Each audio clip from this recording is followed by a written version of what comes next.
Hey, this is Leo for Actualized.org. And in this video, I'm going to talk about understanding the authentic self.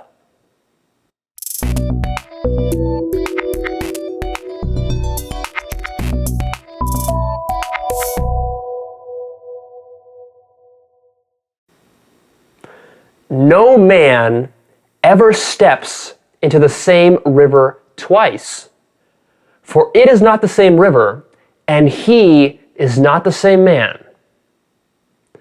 That is a quote from Heraclitus.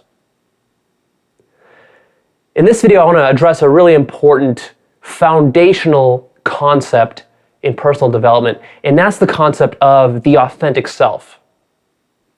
One of the things that I hear from people as I interact and coach them and read all my YouTube comments is that I see people coming up with this excuse. You can also call it an ego defense mechanism. You could also call it a way of thinking or a model of the self, which goes something along these lines.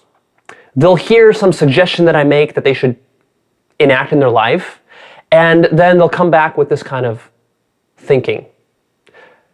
But Leo, what you're suggesting, that isn't me. Not me. Talking to girls, that's not me. Being passionate about life, that's not me. Thinking positive, that's not me.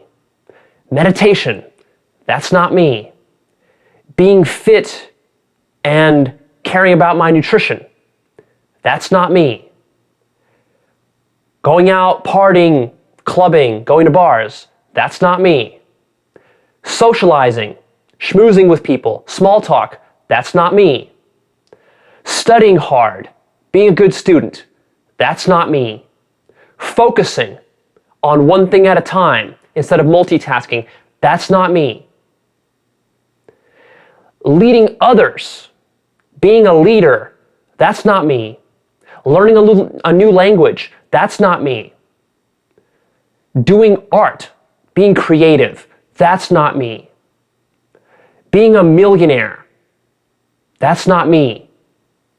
Talking dirty in bed, that's not me. Working hard, having a strong work ethic, being disciplined, that's not me. Pushing my comfort zone, that's not me. And the list goes on and on and on and on.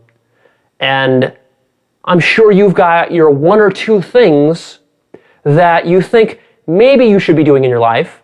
But then again, your mind says, but maybe that's not me. Maybe that's not like my real personality. Maybe that's not like my authentic self. What would my authentic self do in this situation? Would my authentic self try to be more funny? Or would my authentic self want to have the kind of dry personality that I have right now? Maybe that's the authentic me. Maybe the authentic me is the fat me, the unhealthy me, not the healthy me. Maybe the authentic me is the one who thinks negatively, who has all these angry thoughts and depressive thoughts. Maybe the authentic me is the shy me, who doesn't want to go and socialize and isn't very extroverted. Maybe the authentic me is the follower, the passive me, not the leader, not that bold individual who goes and commands and dominates other people. Maybe the authentic me is just living the simple kind of life that I live right now, not living some sort of grand, extraordinary, ambitious kind of life. Maybe the authentic me isn't good with women, or isn't good with men, or isn't good in a marriage, or isn't good in a relationship, or isn't good with kids. Maybe the authentic me isn't very artistic, is not talented in art, is not talented with languages, is not talented with math, is not talented with science, is not talented with personal development or some other area of life. This is a very dangerous thing, this game of is it me or is it not me? And I want to go and dispel at various levels. We're going to dispel this idea of authentic self actually at 3 different levels. All right? There's 3 layers of depth here. And each layer goes deeper and deeper and deeper. The third one is incredibly deep. You might not even be ready for it right now. But I'm going to give you a hint of it. And you're going to need to get over this isn't me idea in order to grow yourself. Because this is one of the most tricky and kind of like just stop you dead in your tracks methods that your brain has for preventing you from growing. Because take a note, as soon as you say that something isn't you, something isn't authentic to who you are, that immediately cuts off that possibility forever from your life. Forever. You're never going to ever master that area of your life just because you said or you believe in your mind that this thing isn't really you. Why? Because there is this incongruity now between what maybe you feel you could be, but then what your subconscious mind thinks that you actually are. This is getting into the concept of self-image, which I have a whole video on. You can check that out. I'll link it below. It's called self-image. But we're going to go even deeper here, right? Even further than self-image and really take a look at what it really means to be your authentic self. Because I see a lot of people getting confused here. And I use this label authentic self. And sometimes I use it in different ways. So it does get a little bit confusing, a little bit tricky. Let me help guide you through some of these weeds here. So here are the 3 levels that we're going to tackle this at. Number 1 is the following. The authentic you isn't your present you, and it's not your past you. It's who you will become after full self-actualization happens, which is an ideal. You're never going to be fully self-actualized. You're always going to be working towards that ideal. But here's the first mistake that most people make, is they think that their past is somehow giving them a sense of who they are. And that's kind of their authentic self. That's not your authentic self. That's like your weakest version of your possible self, right? When I talk about authentic self, I'm talking about your most evolved, ultimate, highest possible potential in life. This means that if you did everything perfectly in your life, then you would be moving towards this ideal. If for the next 30 or 40 years in your life, you worked your ass off every single day, working and expanding yourself in every single part of your life that you could think of, that would get you towards your authentic self. That's how I use this concept when I talk about it in my videos. This is very different than the way that most of you think about it, because a lot of people will use this idea of authentic self to stay in some sort of comfort zone, right? And say, oh, but that's not, that requires work, that requires labor and discipline and effort, and that's not really me. That's not what I'm talking about. That's not really your authentic self. So that's the first level, and I'm going to go into more details on this. But I want to give you a preview of the next 2 levels. So the second level is really going back to the original quote from Heraclitus at the beginning of this video. And it's this interesting idea that who you are is constantly changing. We like to speak about a self, myself, yourself, authentic self. He's being authentic, she's being inauthentic, she's this way, he's that way. But what are we really talking about? This is a conceptualization, a theoretical notion. If we take a look at real life, who are you? If we say that you is the common sense notion that we have, kind of the unenlightened notion, that you are your body, you are your brain and your mind, if we say that, okay, let's say that's you, then even if we take that idea, which we're going to expand on later, but let's take that for now, what is that? That's a system, right? That's a system comprised of billions of neurons, trillions of cells, all working in coordination together, molecules and chemicals and proteins and fluids and organs, all this stuff interacting. Really, you can think of your body almost like a country, right? What is a country? A country is just an abstract label for actually what? For a chunk of the globe, the physical geography of the globe. It's also the ocean and the water that's there surrounding the territory, you might say, but it's also all the people in it. It's the ideas that people have. So it's this very, very abstract, high-level idea, country, right? But we speak about countries as though they are real entities. Really, that's kind of a simplification that we have in our mind. Well, it's the same thing when we talk about you. Who you are is constantly changing. Every second, every minute, every hour, every day, every year, your body is changing. It's not staying the same. Your mind and your brain is changing. So in a very real sense, we can say that there is no you. You is always evolving, always shifting. You could be growing, you could be declining, you could be thriving, you could be dying. You can be aging. All of us are aging, right? So this is the second level. And I'll talk about more about that in a minute. But then we have the third, the most advanced, the deepest level. And this is the level that says that really there's no such thing as you at all. Even the scientific model that says that you are your body and you are your brain and your mind and your thoughts, that even that is illusory. Not only is it that all the molecules and chemicals in your body and your brain are changing, but this idea goes so deep that it says that you're even more than that, right?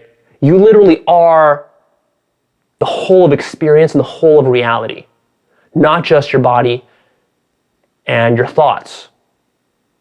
So on this level, this idea of self, authentic self, is just a total fiction. And it's a completely ridiculous concept. In fact, this is a concept that creates a lot of suffering in your life. But this is a very advanced level, so I'm not going to go into too much detail on it here. Check out my videos on enlightenment, which I'll be shooting a lot of, which will help you to understand this idea if you're curious about it. And it's a very fascinating and a very important idea for you to start to understand and to start to actually practice and live in your life. But let's go back for a second to some of these initial levels that we talked about. So this initial level, the first one, which is this idea that the authentic you is the self-actualized you who you will become if you expand yourself in all the different areas of your life. Really, this is the idea of this distinction that I have between the lazy self and the best self. See, all of us, if we just kind of leave ourselves on the natural trajectory of our own life, what is that? That is really us being our lazy self. That's kind of us running on the same track and doing the easy stuff in life, the stuff that's convenient and comfortable, the stuff we know we can do, the stuff we're very confident in, we're very sure about. And a lot of people, frankly, they live their whole life this way. After they go through their teens and their 20s, they experience all the natural growth that they're going to experience. Once they get past 21, they pretty much start to flatline and plateau, and then their life just kind of keeps going like this. And it's just more of the same and the same and the same and the same. Because really what was happening is that in their teens and in their 20s, they were experiencing lots of natural growth. Because your body's growing, your brain is growing, new ideas are coming in there, you're getting a lot of education and schooling, so you're just kind of getting acclimated to the world. Once you're acclimated as an adult, then you're pretty self-sufficient, and you can maintain yourself on this consistent, even level if you want to, and that's the easiest thing to do. That's the most natural thing to do, right? Requires no additional education, no additional labor, no additional development of skills, no pushing of any comfort zones. So that is kind of the status quo. That's the default position. Now, of course, natural, this idea of natural, a lot of people also use this as an ego defense mechanism and say stuff like, but Leo, that's not natural to me. It's not natural to me to go talk dirty to my girl when I'm having sex with her. It's not natural to me to go chat up a girl in a bar or a club. It's not natural for me to work on this marriage. It's not natural for me to go work hard on my career. It's not natural for me to learn a new language. It's not natural for me to earn lots of money. It's not natural for me to be fit and healthy and to have a six-pack. So all these kinds of ideas. But see, this idea of natural, what you're really saying there is that you don't want to take the challenge. You don't want to take on the challenge. It's too much struggle, and what you really want to do is you want to stay comfortable. You want to stay in your comfort zone.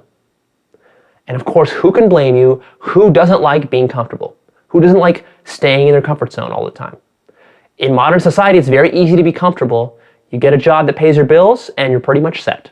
At that point, you can get a comfortable apartment, you can get a comfortable car, you can get a comfortable bed, furnish everything you like, you can find a comfortable guy or girl to be with, and then you can just coast. You just coast through life and you eat comfortable foods that make you fatter and fatter and fatter slowly over time, destroy your health.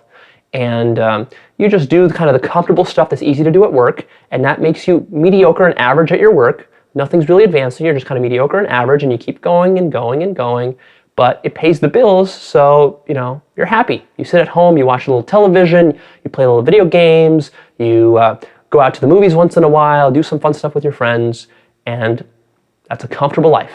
It's not too hard to get that these days. It's not.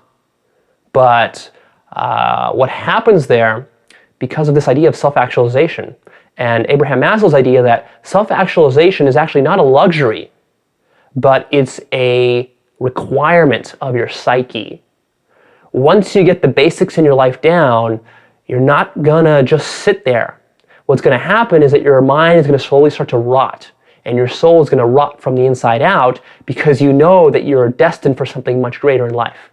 You know that you have so much more potential. You know that you could be doing something amazing for society. You know that you could have an amazing impact. You know that you have these strengths and natural talents, whatever they are, whether they're artistic talents, business talents, interpersonal skills, logical skills, mathematical skills, whatever you're really good at.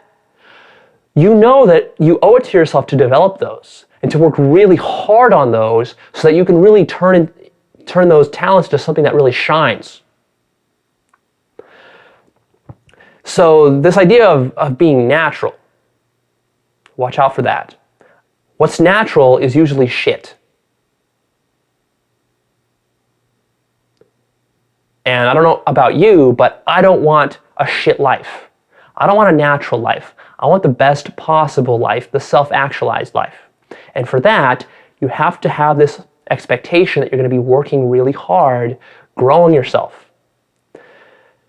For some people, this seems scary, and it seems like, well, why would I want to work so hard, Leo? Like, what's the point? Why can't I just be like accepting of myself as I am, just live this comfortable kind of life? Well, like I said, it starts to produce problems down the road for you. You start to rot from the inside out.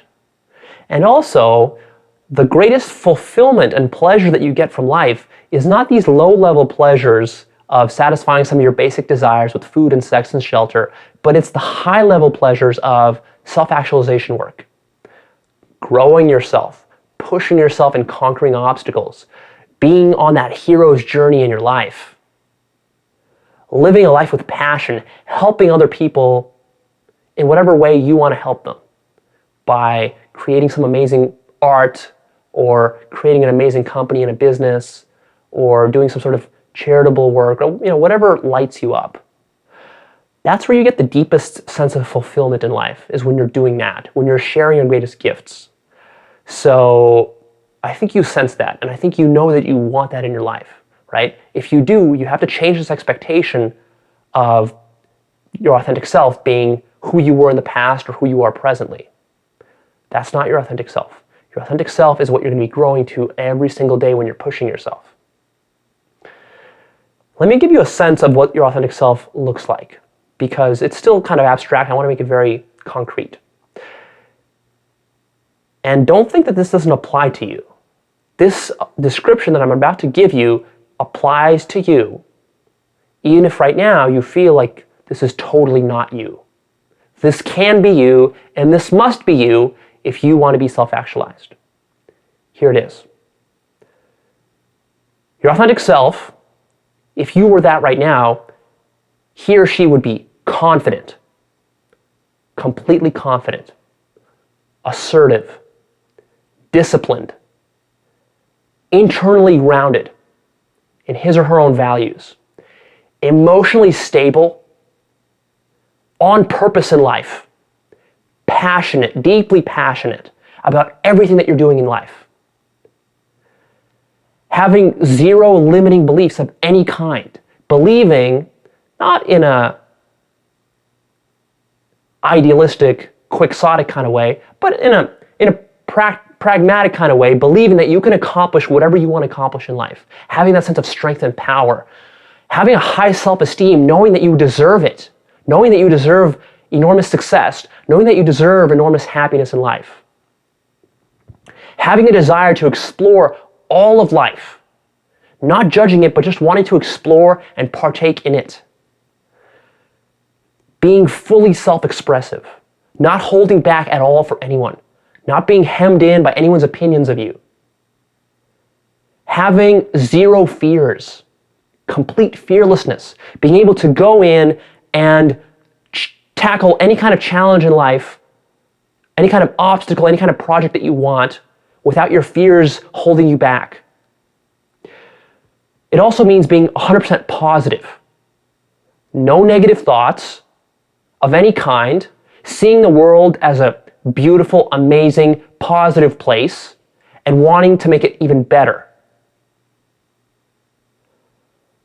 It also means being social and outgoing, even if right now you're shy or introverted. It also means being generous with yourself, being generous with your time, and really being generous with the work that you're doing. Doing work that is promoting the good of other people and is making you fulfilled inside just by looking and seeing at the impact that you're having on the world. It's being selfless.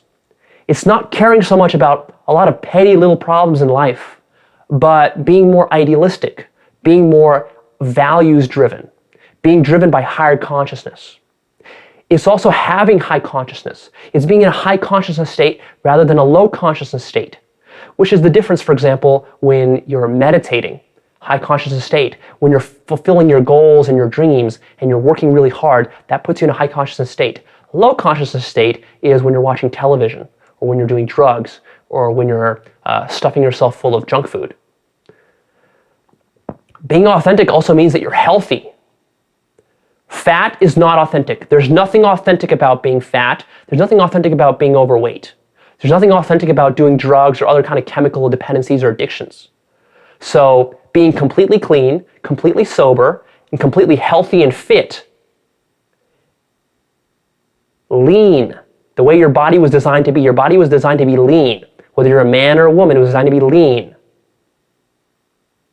energetic, muscular, full of vitality. That's authentic. That's your authentic self. Authentic self also means that you're sexual, highly sexual, open about your sexuality, comfortable with your sexuality, whether you're a man or a woman. Speaking of man or woman, authentic self means that you're comfortable being either very masculine or very feminine, or if you're in between somewhere, you're comfortable with whatever position your hormones have kind of placed you in life. But you're comfortable with that. So if you're very feminine, you're comfortable being very feminine. If you're very masculine, you're comfortable with that, and you expand into it, and you grow into it, and you delight in it. Authentic self also means that you're accepting of the other opposite pole of you as far as gender goes. It means that you understand the opposite sex, you don't hold resentment towards the opposite sex, and it means that you can even partake in the opposite sex's energy yourself. Sometimes if you're masculine, you can be feminine, and if you're feminine, you can be masculine. And you're okay with that, you're comfortable with that, you're secure with that. Being your authentic self also means that you're completely open-minded. No idea offends you, no matter how positive or how negative it is. You're so open-minded that you're willing to consider any kind of idea. You're willing to consider that you're wrong. You're willing to readjust any beliefs or models that you have about the world. And it just also means that you have this sense of nobility about how you approach life. You always take the high road rather than the low road in whatever you're doing, in your relationships, in your interactions with people, strangers, family members, the way you run your business, the way you approach your career. Even the thoughts that you have, they're noble thoughts, they're not petty thoughts. So that's the picture, right? That's all the detail that fills in this abstract notion of authentic self. Now notice how different this is from what you might think your authentic self is. It's very different. And even right now, as you hear all this, you might be saying, but Leo, how can you be saying this? You don't know me. I'm a very unique person. I have my own strengths and personality quirks, and everyone's different, you might say. How can you say that everyone's going to be this way? How can you say that everyone's going to be fearless, and everyone's going to be masculine or feminine, and everyone's going to be open-minded? I say this because on a fundamental level, we're all human beings. And although there are lots of differences between us, we have our own little quirks and strengths and talents and values and all this kind of stuff, in the end, a human being is pretty easy to define. Once you study human beings for a long time, you do a lot of research on psychology and you study this stuff, you see that pretty much there's like this baseline level of what a really proper example of a human being is, kind of like an exemplar of a true human being. And this is what it is. This is kind of what it all boils down to. If you're deficient in any one of these areas, and it's hard for you to even imagine that you could be extremely confident and assertive and have zero fears and be sexual and be healthy and all this other kind of stuff, well, that's because you've got a lot of bad social conditioning, past traumatic events, bad psychology, negative thinking, limiting beliefs, poor self-image, poor self-esteem, low self-confidence. All this is stuff for you to work on. This is all stuff that is kind of like, you might think about it this way. Like, I think I've made this analogy before. Imagine like you're the sun, this bright shining sun, this like fireball of energy, and you're just bursting with energy, with energy in every direction, just like rays of light shooting out. But when you're born as the sun, and as you're growing up in your early years through your early 20s, what happens is that it really gets like caked with lots of grime and dust and smudge. And for some people, there's so much grime and smudge on this sun that maybe there's like one little ray shooting out in this direction. Maybe there's like a little ray shooting out in that direction, just like a couple. And you think that that's the authentic you. That's not the authentic you. The authentic you is who you are when all that grime is removed.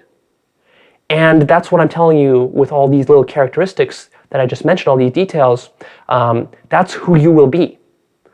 Now, don't get me wrong, you're still going to have your own individualities, right? Your own character strengths are going to be in there. You're still going to have weaknesses in there in certain places. You're still going to have your own preferences. You're going to have your own values. So you're still going to be very different and very unique from everybody else that's out there.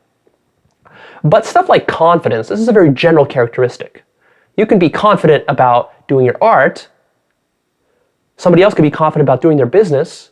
Somebody else could be confident about the marriage they're in or something else like that. So confidence is kind of like a very broad characteristic, as is assertiveness, as is fearlessness, as is passion, as is being social and outgoing. All of these things are just kind of like almost like tools in your tool belt. And when you're a fully authentic human being, you have like a full tool belt of all these tools that you can literally manipulate anything you want in any way that you want. And then it's up to you to choose which tools you use. Maybe certain tools you'll never really need. Other tools you'll use a lot. That's where the customization comes in. But overall, you want to have this, this freedom to do whatever you want with your life. Okay, so really, right there, everything we just talked about, that is covering that first point about the fact that your authentic self is the fully self-actualized self. Now let's go on to the second point about your authentic self really not even existing because you're constantly changing all the time. See, a lot of people, they'll say that the self is a thing, as though it was a noun, right? I am a noun, I'm a thing, I'm a person. But actually, you're not a noun. What you are on this second level that we're talking about is you're a verb. You're not you, you're being you. And being is a process. This is a dangerous thing to do is something called nominalization. This idea where you take something that's actually an active process and then you transform it with language and concepts into like this static thing which doesn't actually exist in reality. Right now I'm talking to you and my brain is rewiring itself as I'm talking to you. I'm literally changing as I'm talking to you, as I'm hearing what I'm saying. That's creating more insights within me, that's giving me even deeper understanding of myself, all in the span of this video. That's happening right now. So who I was when I started shooting this video is not who I am right now in the middle of the video, and when I finish this video, I want to be a little bit different. It's a subtle difference.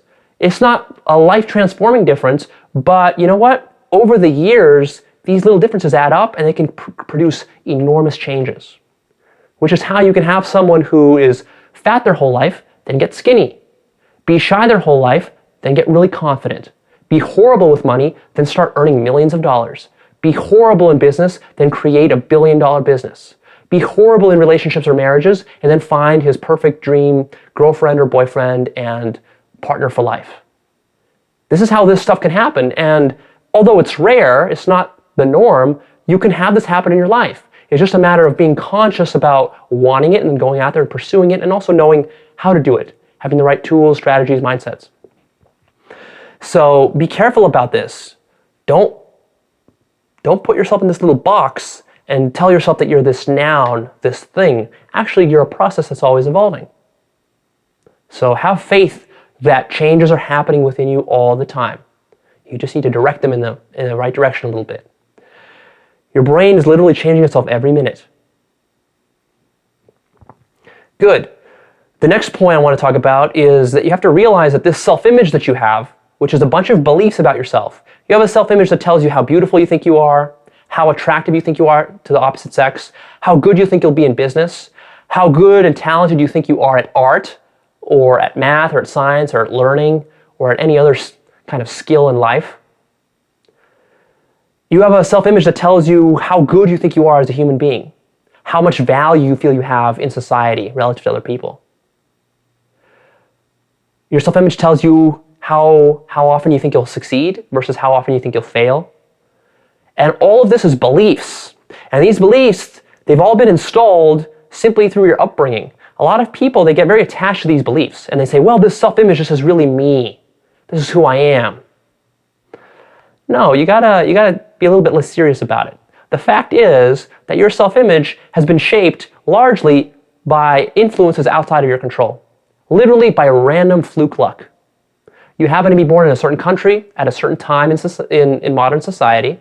You happen to be raised in a certain type of family, go to a certain type of school, hang out with certain types of friends, watch certain types of TV,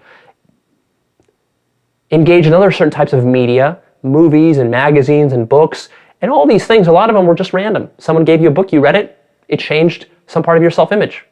You watched a random show on the television, that changed your self-image. Somebody called you a bad name at school when you were growing up, that affected your self-image. Your parents, maybe they neglected you, that affected your self-image. But all these things, they're very random. They might have been totally different. Just complete fluke randomness, kind of like noise in the system. And a lot of people, what I see them doing is they take this noise and they get attached to it. They say, oh, this is me. This is me. This is who I am. Don't tell me to change this. I'm proud of who I am. There's nothing really to be proud of in this noise. Don't take it too seriously. Sure, I mean, be proud of your accomplishments and be proud of the challenges you went through in life, but don't be so attached to it, so clinging to it, that you're so closed-minded now that you can't expand yourself more. Don't use this idea to limit you. All your ideas in your self-image should be enabling you to expand even further. That's what I want. So don't turn your past behaviors, your past successes and your past failures into a definition of who you are, because you're an undefinable thing. You're a limitless thing. Literally, your potential in life is so amazing, so vast. You could take your life in any direction you want right now. Literally any direction you want. You don't even imagine all the directions that you could take it in because it would overwhelm your brain. Probably give you a headache. But it's all there for you. Some of it might seem a little more natural than others. Some of those options might seem a little more challenging or easy than others. But you know what? That's fine. That doesn't necessarily mean much. So here we're going to wrap up with this level number 2. And I want to talk a little bit about level number 3, because this is a much deeper level, and this level really starts to boggle your mind, really starts to mess with your concept of identity. Because we think about this identity, we're so attached to our identities. But actually, what you can come to realize through lots of mindfulness work, looking into enlightenment, this idea that I'm talking about now is going to start to bleed into enlightenment. And really what we're technically speaking is this idea is that simply your identity is literally a concept. And a concept is a figment of your imagination. Everything that is a thought that you have in your brain is a conceptualization of reality. It's like a fiction of the real thing that's out there. And this is the case with who you think you are. And what you can actually discover, this is kind of a freaky thing to discover. This is the most freaky, also the most threatening thing that you can discover, is that you, literally who you think you are, including this body and this mind and this brain and your past history, that is a fiction. It's a very elaborate fiction created by your brain, by your ego. And what you'll really learn is that there is no authentic self, because there's no self, period. What there is just life living itself. And what you are just pure awareness. Pure awareness of life is what you are. Of course, I'm saying this kind of like as a story to you. So whether you believe it or don't believe it, it won't get you far. This is something you can only encounter directly through lots and lots of introspection, hard work, which I'll help you do. I'm going to create more videos about how to go in there and do that kind of work. But I just wanted to give you a little bit of a preview of where all this stuff is going, because it's exciting to think about this stuff, at least to me. This is kind of where all of personal development ultimately leads to, is this kind of idea of no self. It's a very, very powerful idea. So whether you think that you're this positive person or this negative person, whether you think you have all these strengths and all these advantages to you, or you think that you don't, in the end, what I'm telling you is that none of that stuff is actually real. These are just like stories in your mind. Now, what's nice about this is that you no longer need to be like stuck in life because of this. You no longer need to cling to stuff. You no longer need to cling to yourself. And you get this like sense of relief, right? Because all of your tensions in life, where do they come from? They come from having to preserve this self-image that you've got. Constantly preserving it, constantly fighting for it, constantly being in this kind of survival, do or die type of mode. And this makes you very frantic. It also makes you very selfish. It makes you very petty. And it really kind of like blocks you up. When you can let go of that, when you can let go of your ego, when you can let go of some of your selfish and petty desires, then like you expand out, right? You expand, you start to see yourself as being more connected with everything. And when that happens, then you're not held up by fears so much, by limiting beliefs so much, by all the stuff and all the kind of monkey chatter going on in your brain. You let that stuff go, and then what you find is that you get your best performance in life. You find that you just flow smooth. You're like a superconductor, right? You're a superconductor of life. Like electricity just like flows through you. Life force just flows through you. You become very creative. You become very disciplined, very organized, very caring about others. You really start to move towards this first level idea that I talked about, which is all the details of the self-actualized, fully authentic self. You really start to naturally just gravitate and kind of like flow towards that without having to work very hard, which is really cool, and which is why I'm so kind of excited about doing enlightenment work for me and showing you how to do it. So that's pretty much it. That's a very deep understanding of authentic self. Hopefully this gets you a lot more clarity. When I talk about authentic self from now on, I want you to understand what I'm really talking about, this higher level self, not the petty self that you think you are. And really what this just shows you is that you've got a lot of growth to do. And there's so much potential for you. There's so much you can have in life. It's really a positive message. This is the most positive message you could want, is that you are this sun, and you don't need to worry about working too hard. All you gotta do is like wipe off that grime. Every day, wipe off a little bit of that grime, and like a new little ray of light will shine through, and another one, and another one, and another one in all directions. And then soon enough, if you can, do this personal development journey for a while and really work hard at it, then you wipe away a lot of that grime, and then you can really shine you can turn into an amazing, inspirational human being. The kind of human being that you read about in a book, or you watch a movie about, or you hear a story about. Why do we have stories? Why do we have myths about these types of people? Because they inspire us. They show us our highest potential. They bring us to tears, they make us emotional, they inspire us to live life to the fullest. Because you've only got one life, and it only lasts for so long, and that length of time isn't very long.